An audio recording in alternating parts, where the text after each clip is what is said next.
Hutang negara menjadi 6.000 triliun saat ini, naik hampir 4.000 triliun dalam waktu 6 tahun bekerja. Hebat pokoknya. Bayar bunganya saja kalau 5% setahun adalah 300 triliun. Untuk bayar bunganya, ngutang lagi. Top sekali lagi, top dah pokoknya. Bagaimana bayar? Lawong APBN selalu minus, untuk biaya rutin belanja negara aja minus. Piejal, sampean kelola negara dihapusi pembantu-pembantu sampean, kok ya masih dipakai gitu loh. Gak kasihan nanti pas pada nggak njabat diuyak-uyak masalah ketidakmampuan sampean semua. Kan malu. Sekarang aman karena punya ribuan buzzer yang menutupi kekurangan dengan serangan terhadap pengkritik walaupun pengkritiknya memberi solusi. Buzzer sudah berhasil membunuh karakternya para pemberi solusi lain di dalam cara cerdas bernegara. Ketika ditanya misalnya kapan pindah ibu kota ke Penajam, nanya kapan LRT jadi yang mulai mangkrak banyak, kenapa tagihan ke BUMN kami ini sering gak dibayar, mundur, bahkan mundurnya sampai tahunan. Pasti sang penanya dihujat sama buzzer, mati aja karakternya. Kita tanya lagi, kok mulai kayak oligarki ya BUMN-nya, kerja pakai uang pengusaha kecil, dibayar hanya DP, terus pas selesai pelunasannya amit-amit nggak pernah sampai terbayar, lama. Itu BUMN apa oligarki sih? Negara ngutang terus lagi solusinya saat ini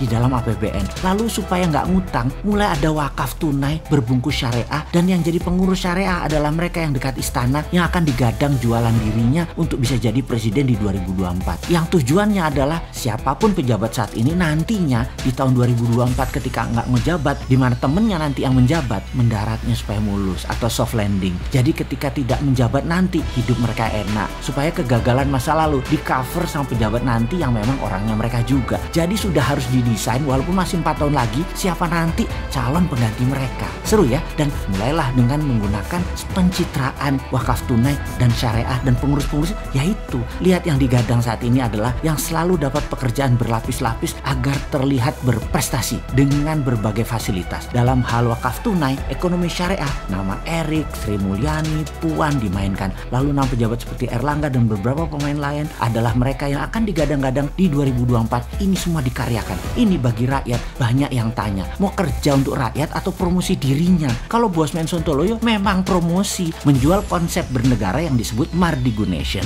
dan konsep ekonomi yang bernama Mardigunomic, menantang siapapun di tahun 2024 yang akan jadi pemimpin bangsa ini. Yuk duel platform bernegara. Apa Bosman Sontoloyo mau jadi presiden? Oh enggak bakal. Konsep platformnya dijual yang harus dipakai oleh siapapun yang mau jadi pemimpin dengan pola new mind. Dan menurut saya pribadi semua yang di sekeliling pejabat sekarang dan partainya tidak memilih konsep MMT Mardigunomic yang new mind karena mereka semua masih old mind. Tapi saya yakin rakyat pintar sadar bahwa bernegara ala 6 presiden kecuali Pak Karno sudah menggunakan kekuatan hutang dan bergantung pada negara besar serta globalis. Konsep Mardigunation adalah patriotik nasionalis. Kemungkinan besar dengan kekuatan aset sumber daya alam inilah printing money dipakai sebagai dasar membangun negara ke depannya dengan orang-orang yang new mind. Jadi nanti ke depannya masyarakat akan punya dua pilihan. Pilih gaya ekonomi dan berbangsa 6 presiden yang lalu yang old mind, atau pilih model asik patriotik nasionalis yang menjadi platform Bung Karno namun versi new mind. Tahun 2024 adalah tahun digital politik. Kuatlah kalau lewat udara Mardigunation ini. Masih 3 tahun lagi melawan pejabat sekarang, siapa yang bisa menang dalam kenyataannya? Mardigunation memprediksi ekonomi syariah, wakaf tunai, BUMNisasi, SWF versi ngutang yang sekarang digarap tidak akan membuat ekonomi terbang, bahkan tidak akan membuat Indonesia menjadi berdaulat. Bukan pesimis, bukan ngeledek, tapi karena orangnya ya dia lagi, otaknya old mind dan grand plan-nya tidak membumi. Wah, salam dah.